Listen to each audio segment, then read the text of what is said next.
Distilling for me, it's not just about making whiskey. You know, this is something that our family's done for generations. I mean, it's our legacy, it's our pride. There's a lot that goes into that bottle besides just liquid. I'm very fortunate to be in Kentucky and to be able to go back to my ancestors. You know, I know where they're buried. Yeah, I can go visit. It's just a spiritual journey that I have with it. And I think bourbon for our family has always been like that. It's more than a job, it's more than the liquid, it's what we are, it's our essence.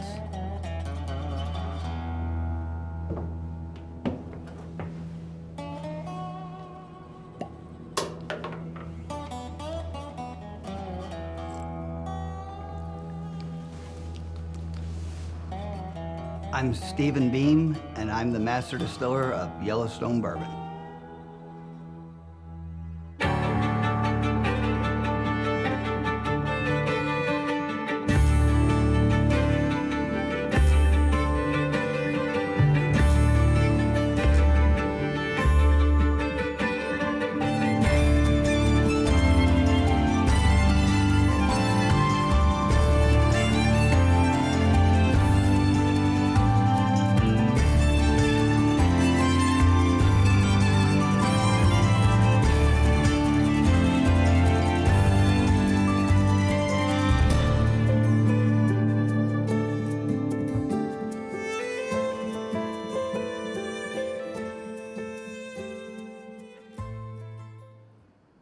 The very first mention of bourbon actually is in a deposition for a murder trial. The trial took place in 1797. It took place in a tavern, of course, and there was a mention of a barrel of whiskey there, and they referred to the barrel of whiskey as red whiskey. That was bourbon.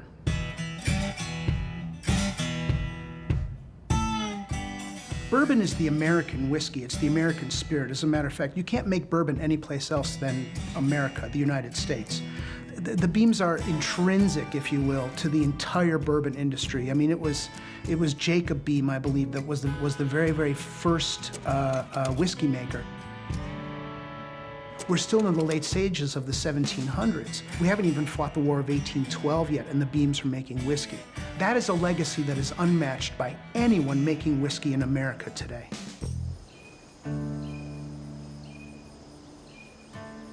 When people ask, they assume that I've been around, that I grew up in the business.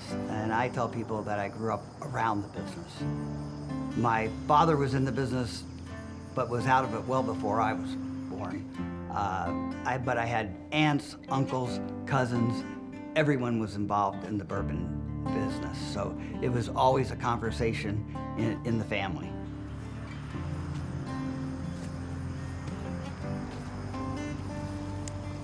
One of the things that I was always passionate about was horticulture and plants. I gardened as a very young kid and had a greenhouse when I was 13 years old, grew exotic plants. I loved growing things. Come on. Life is so unpredictable because where you think you might be 10 years from now, you can be 180 degrees. I knew I had always wanted to open a distillery, but the time was not right. Everything was geared toward large distilleries, nothing was geared toward small distilleries, and there wasn't a lot of interest in, you know, crafted items. I was in the restaurant business for 10 years, and it was fine, but I kind of felt like I had bought a job. Kept looking back, kept coming back to the distillery. There was an organization called ADI. I went to one of the conventions and I was hooked. So that was in April, and by October, I had sold my shares of the restaurant and started the journey to opening the distillery.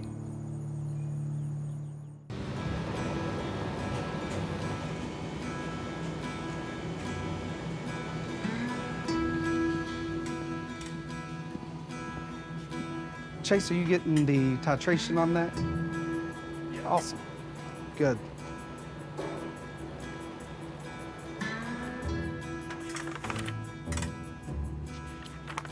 Which one is that? Which fermenter?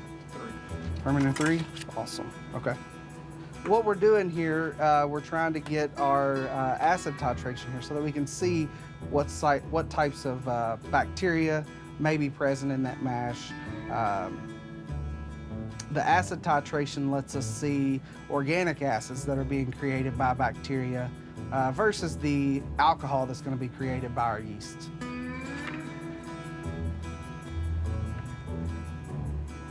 Have you done the gravity on that one already? Yeah. Okay, yep. You've got your gravity listed, you've got your bricks listed. That's awesome. Looks good. So my family has always been hard workers. My mom and dad, my brother, they're all in the bourbon industry. When I grew up, Dad always made sure that we knew if you were gonna do something, it was worth doing it right the first time or not doing it at all. Making bourbon is hard work, but it's a simple process. The hard part about making bourbon is being repeatable and consistent and following the procedure, doing things the right way, not trying to cut corners, not trying to look for an easy out. The process is simple. It's just grain, water, and yeast, but the details are where all of the complexity come in.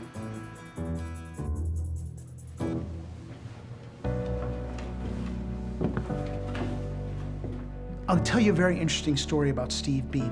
When he first starts getting back into making whiskey, he wants to carry on a family legacy. He does something that I think is so incredibly creative. He comes to the museum here, and he's looking around for something that he knows was donated a long time ago, 40 years ago. There was a yeast jug that was donated to the museum. We still have some yeast jugs here, but none of the distillers have come back to see if they've got what we would call the family yeast. So what he does is he takes the jug and he takes it to a University of California laboratory, and what they do is they're able to clone the yeast that his grandfather used to make whiskey. There is nothing like that on the landscape. It is the most wonderful story, and it really tells you something about his level of dedication, because that's second to none in the industry. He's literally a genius in just taking that one move, that legacy yeast, and making his product out of that. I think it's just absolutely spectacular. One of the many hats that a master distiller wears in a small distillery is a master blender as well. And so what I'm doing today is I'm blending our next introduction of bourbon. You can see these are all different profiles that I'm going to blend together, and there are almost an infinite number of combinations, and there's not really one right combination, but I try to find the best combination. And for me, I always have and always will make whiskey that I like to drink, and hope other people do as well. And so far it's worked out pretty good, so let's taste through these. This is the first one I'm tasting here, and on the nose there's honey, some brown sugar, pretty basic or pretty classic Kentucky bourbon profile on this one. What the frustrating part is, this one may have a fantastic nose, but when you blend it in with the other, it completely disappears. So it's just a lot of trial and error and taste. So, you know, it's a tough job, but someone has to do it.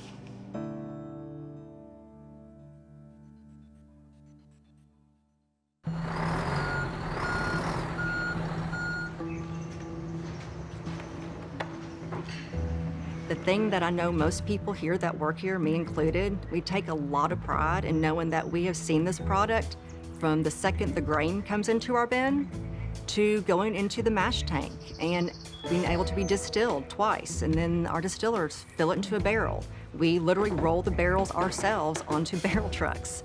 Once a week, we ship a truck over to Lux Row. They get aged. 4 years pass, which most of us have been here that long, we're then able to see our product, right, get put into production and get put into a bottle. And then we're able to see it in a shelf. So we have a lot of pride in the small and uniqueness that we have at Limestone, to say that we've started it literally from start to finish.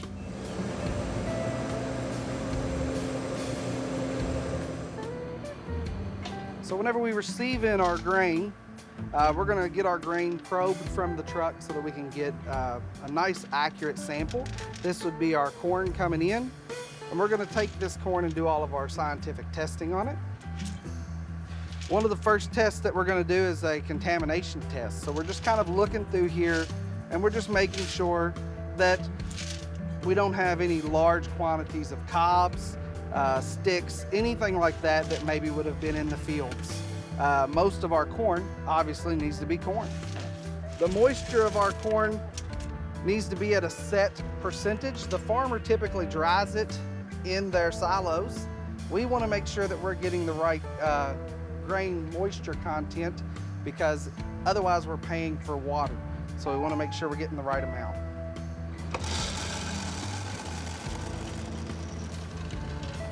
So for us, we want to be below the 15% moisture, and this sample here is in range. So we are accepting this corn. We want to make sure that we don't have any organisms growing on this corn, like aflatoxin. Aflatoxin is a common thing that will occur to corn once it sits out in wet weather. We want to make sure that we have the best corn we can possibly have. So we're going to take our black light and shine it into our corn. We're just looking to see if we have any really bright green reflective spots. So I don't see any reflective spots on this corn. So this corn here is free from aflatoxin, and it is accepted. When you take a sip of Yellowstone whiskey, remember that you're tasting a legacy that's gone back probably 100 years, if not longer. I remember Yellowstone was named after a national park, okay? So I think Teddy Roosevelt, I want to say it was like 1912, 1915 that he institutes the National Park Service. So we're looking all the way back past 100 years to something that really wasn't made and was disconnected, if you will. Nobody knew that it existed until Stephen Beam had this inspiration to get this yeast jug and see if he could clone the yeast that was being used to make Yellowstone bourbon more than 100 years ago. The proper way to enjoy bourbon, any way you like to drink it. It doesn't make any difference if it's neat, on the rocks, or with diet soda. Whatever you enjoy, that is the essence of bourbon. But I really think the way to drink bourbon is with friends and enjoy the community. And it's really about camaraderie and enjoying it with other people.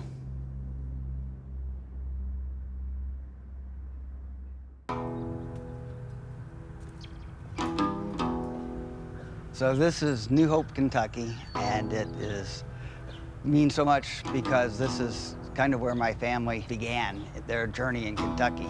The house over here is my grandparents' home. That's where I would come spend summers. We came every Sunday when I was a kid, had family gatherings there, and it's kind of sad to see it in this state of repair, because when my grandmother had it, it was pristine. There were great big shade trees this time of year. There'd be Boston ferns on the porch and potted plants that she loved so much, and flowers. I think that's one of the inspirations for me liking plants so much, was all that growing up around all those plants that she had.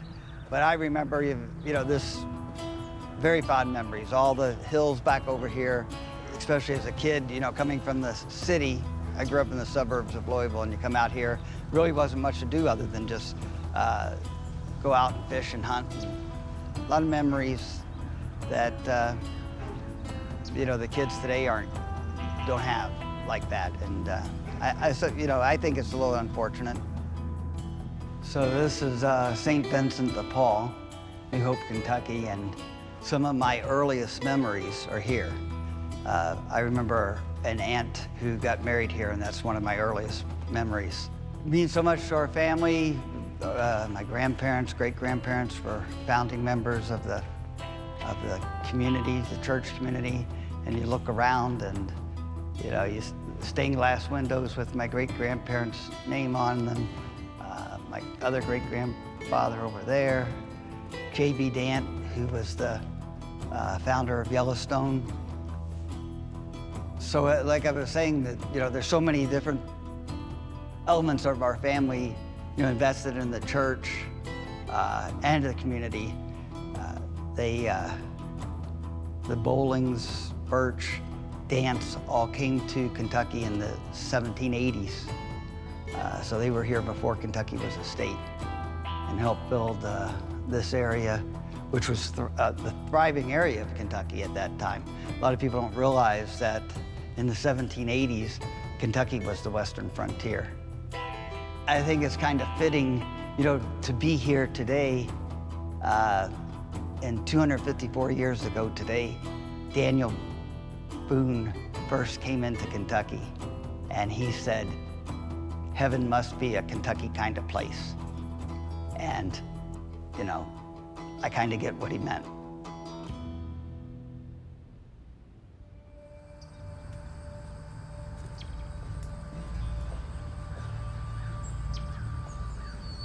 I really think that our family has such an impact on Kentucky bourbon. You know, I was following great men who did great things in the industry. I don't even try to say that I'm going to be as good as they were. My grandfather, you know, spent his entire life in the distillery, and I refused to call myself a master distiller for at least 10 years until I felt like I had mastered it. So Minor Case Beam was the oldest of his generation, and he kind of helped glue that generation together. So I had the vision of bringing our side of the family, our story out, because it had long been forgotten. And it's an important story, and I wanted it to be told. So, like I said, Minor Case Beam trained a lot of the people who would go on to train master distillers across Kentucky. So many different whiskeys, bourbons trace their master distillers' roots back to being trained by Minor Case.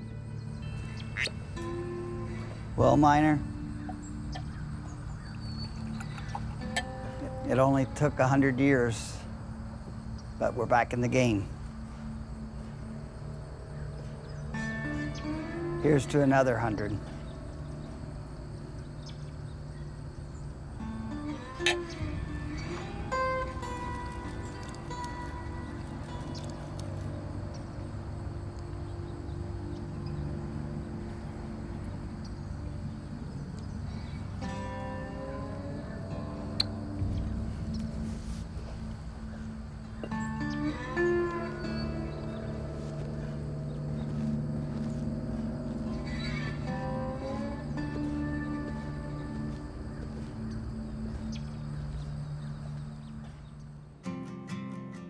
We've used the word legacy, and bourbon truly is an American legacy. It's kind of a love song in spirit form to who Americans are.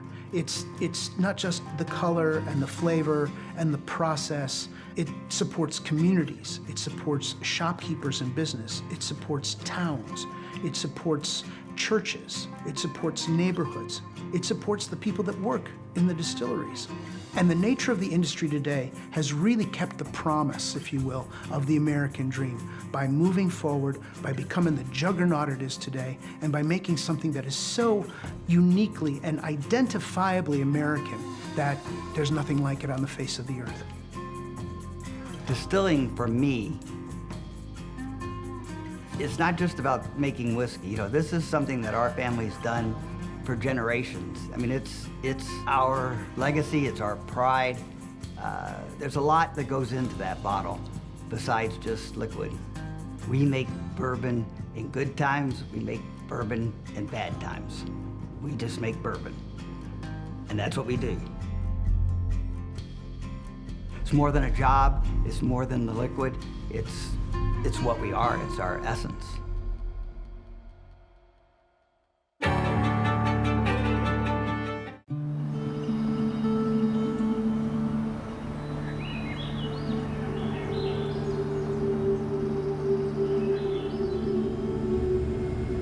Hard work is a funny thing, right? Because everybody applies their perception of hard. And because that perception of hard is very different today than it was before, I think hard work today is under attack because the perception of hard is under attack. Doing less is never better. Doing more always seems to work. I can say for me, at times I haven't worked hard enough, and those are the times I'm most disappointed in myself. I think if you looked at the American dream, the people that came way before us, they were just willing to do the work to build a better life. That's kind of the American dream wrapped up. Are you willing to do the work to make a better life? And they were. Will my kids understand the American dream? I mean, God, I'm gonna grind it into them. It's gonna be painful, and I think they're set up for a bunch of failures, but I'm not gonna use that as an excuse. We're just gonna keep trying to teach them what it is to work hard.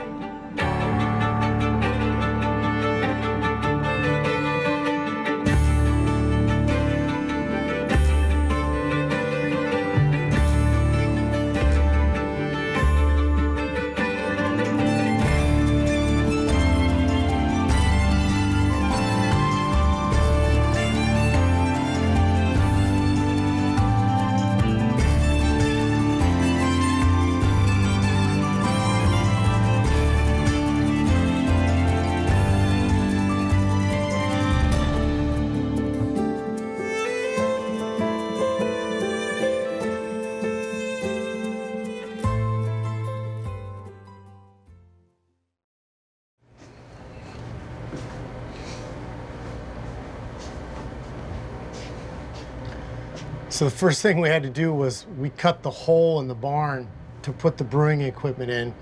And once we got the brewing equipment in, we had to figure out how to use it. So this is some of our first kind of chemical equations. I don't quite understand, but Freddie, my master builder, and Kobe, my brother, they had Lawrence, a master brewer, teach them how to do all this. So we started writing it down. They were like, where should I write it? I was like, write it on the f***ing wall. Kip brings an intense energy that I've never seen in another human being. He's like a force. If you work with Kip, he's going to push you really hard. And that's not for everyone, but if you can handle it and you can try to keep up, you can go on this ride with him and get to the point where you realize, okay, I can put up with some Kip storms every now and then because it's worth it.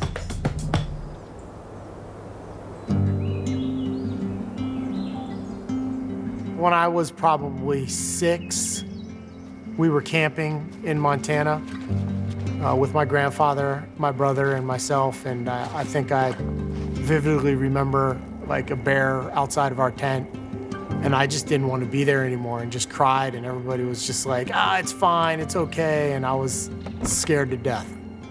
It doesn't matter that you're scared. You can't change where you're at in life. You can only do more. My father was a Marine, and he was a Vietnam vet, and he took pride in what he did. And so when he did something, he did it 110%. And so even just watching him put his uniform on in the morning, it was like every little detail was taken care of. My brother and I were tight growing up, you know, typical brothers. He's only 1.5 years older than I am. He's a Marine, hardworking.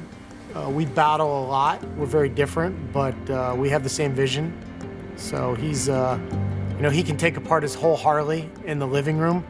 I can't take apart my flashlight. So we're very different from that perspective, but Yeah, we grew up in the same kind of way, living outside. Kip was in college in University of Maryland playing lacrosse. I joined the Marines, so different worlds. Worlds apart kind of thing. I met my previous partner, Kevin Plank, while we were at University of Maryland. And he had this crazy company he started. He was making tight-fitting shirts, and he was working out of his grandmother's basement. And I was like, wow, these shirts are amazing. And I tried one for lacrosse, and I went right back to him and was like, how can I help? And I started packing boxes in his grandmother's basement. So at Under Armour, when we first started, it was really just two of us. We worked all day, all night. That's the thing that I would press upon people on starting anything. There is no such thing as 9 to 5. I think our first year in business, we probably lost 17 grand, and when I left, we were at about 4 billion. When I left Under Armour, the only thing I was thinking about was what's next. I wasn't thinking about the last 20 years, I was thinking about the next 20 years.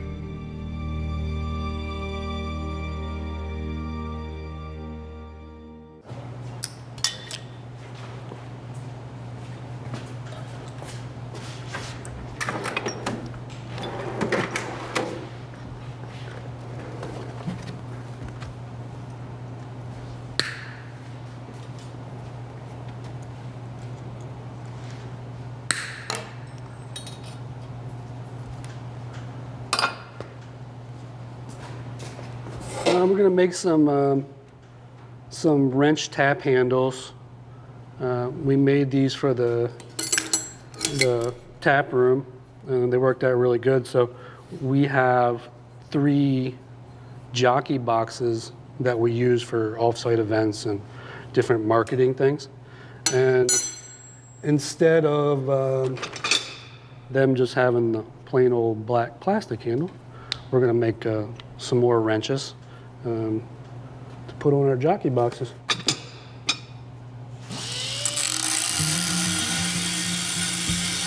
Actually, when I was at Under Armour, my brother had left Under Armour, and we had started to use my farm and started to grow hops. So I had already kind of planted a seed that there was something that I was really interested after Under Armour. And so we wanted to use our farms. We wanted to be outside and use our outdoor background to build a business. We just didn't know what it was. And then, you know, we spawned this idea after growing hops for a few years and selling it to other people. We were like, man, we just need our own beer brand. We just need to use our own hops. I actually started a custom car shop, truck shop, and we ran it for about 1.5 years. And we had really poor success, and we had to shut the shop down. But I wanted to keep the team because they were geniuses.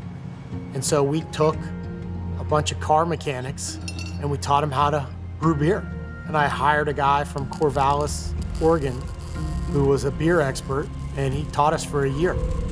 And we're master brewers now, but we started off mechanics.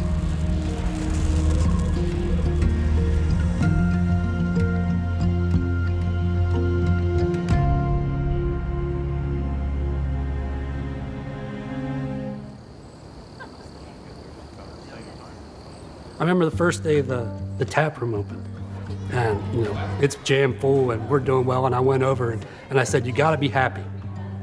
And we're looking around. He goes, "At what?" And I said, "Look at all these people. Like they're consuming beer and we're doing well." He goes, "Nah, man." He goes, "We're on to the next thing." The drive that it takes to get where he's going. He goes hard, and if you're next to him, you're going hard too, or you're left behind. You know, I grew up with a dad who worked on furnaces, drove an old truck. Mom drove a school bus. That's where my drive comes from. You know, seeing my parents like work hard every day to provide for my family, just it was locked in me.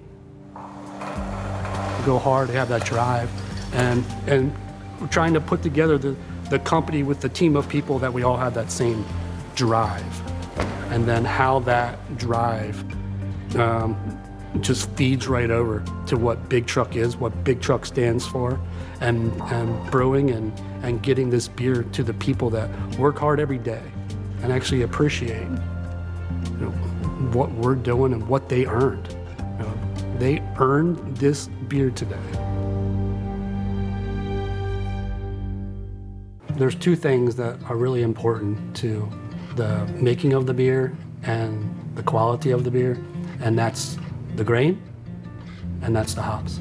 And this one thing, being able to focus on both of those and having both of those in the ground on our own farms is pretty important. So when we first started, we couldn't get plants to grow. We had a lot of problems. There's just not a lot of knowledge. It was really hard. 7 years, I think really the first 3, we could get barely anything to grow. And finally the team figured it out, and we figured out some processes, what to feed them, the right type of string. One year we used one string and the wind blew it all because it was made out of paper, and we had to retie all the strings. That was the worst. But we got a good team and we have a lot of ingenuity, so we figured it out. So this will be our 9th season growing hops.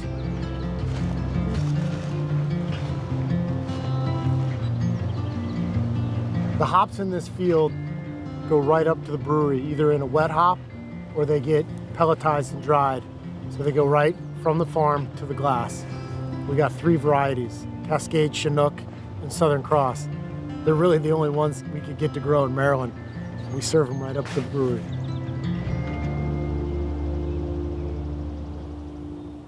This is what we make here at Big Truck. We start with a silo full of Pilsner malt. We run it through our mill up into our grist case. Then we drop it into our mash tun. It rests in the mash tun for about 40 minutes. Then we run off to the kettle where we bring it to a boil, typically for 90 minutes. That's where our hops come into play. We add our hops in multiple additions. We add an 80-minute addition for some, 60-minute for some, 15 for some. We'll go through the heat exchanger to cool it down from a boil temperature to a fermentation temperature. We'll knock out into one of our fermenters. We have 15s, 30s, 60s. It stays anywhere there from 2 weeks all the way up for a lager, which can be up to 5 or 6 weeks. After it ferments, it's ready to keg off, either a 6-stool or a half barrel, or we can it.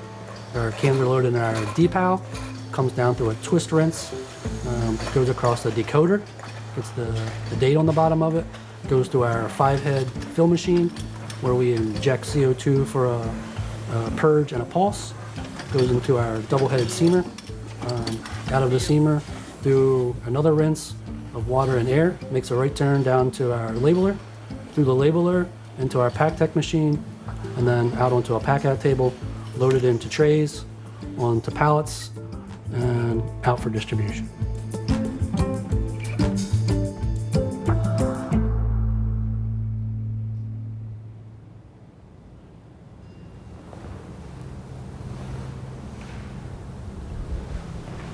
I was from a divorced family, was right at that young age, 12, 13. No cell phones, no FaceTime, no dad, because now he's stationed in a different place. So I was left with no father at that age, and I think that has a huge X factor on trying to prove that I'm worth having a dad that wants to stay. For me, there's a deep, deep why. The why is rooted around proving I'm worth it. I want to prove to people that I can do things. I want to win. Winning is the ultimate proof. I would never want anybody to think that I don't struggle through or I don't doubt myself. I think, there's a lot of internal conversation I have with myself based around fear of succeeding, doubt if I'm making the right decisions. And you just have to be willing to just kind of fail a little bit. And we've made some mistakes, cost us some money. I just really feel like once you start making fear-based decisions, you're already screwed. And so I try not to operate that way. I try to think of glorious, amazing outcomes all the time. Like, oh my God, if we do this, what if this happens? What if that happens? I do that constantly to counterbalance the doubts and fears. It's the what if it works.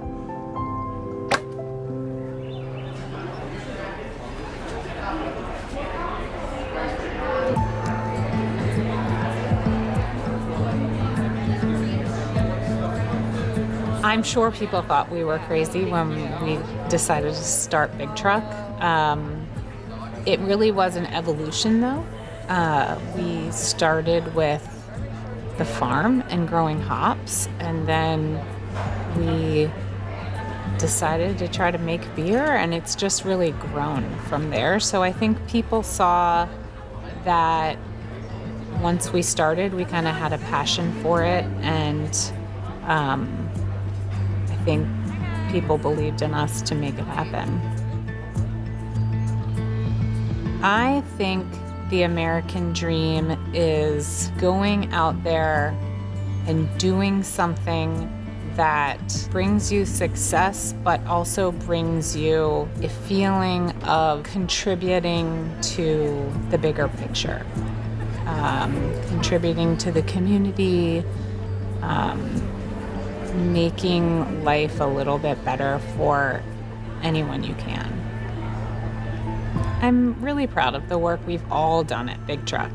We're really a group of family and friends, and most of the people who work here are people that even if we're not related to them, they're basically family to us at this point.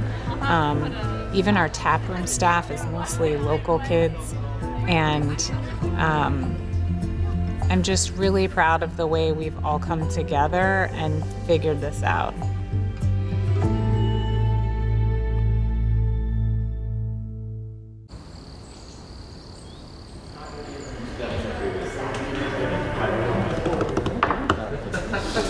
Scott, what do you want? Yeah, the double. Oh my God. Would you like this cinnamon rim on it? That's the guy with the Bro, lightest beer we got.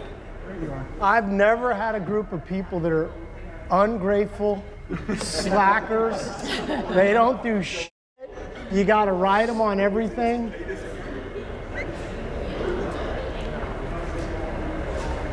This team just works hard. You never have to ask, they do it. I mean, I ask a lot, but they're already doing it. So this team's great. Everybody does a great job. And yeah, I don't think anybody's gonna, you can't get in our way. Unstoppable. What's next? Bringing Big Truck to small towns everywhere. Cheers, big truck. Cheers. Didn't get it the first time.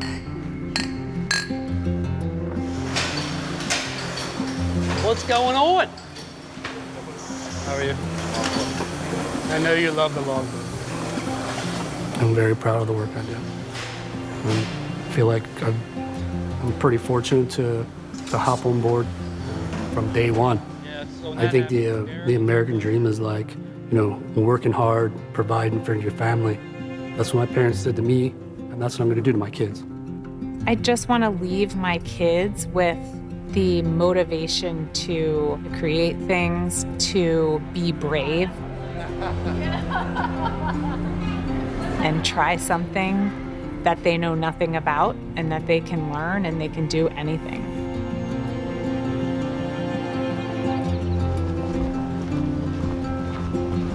What does the American dream mean? Get out there and make it happen. That is the dream. Like, it's not someone's gonna do it for you. It's not, it's going to be handed to you. There's no right. It's literally, the American dream is one that's built on blood, sweat, and tears. That's the American dream. No one says the American dream was, I inherited a ton of money. That's not the American dream. The American dream is, I built this from the beginning by myself. Or I built this with a group of people who believed in it. I think the impact I want to have, if any, is people like, well, he did it, I could do it too. If that single thing sparks, then something good's gonna come out of it.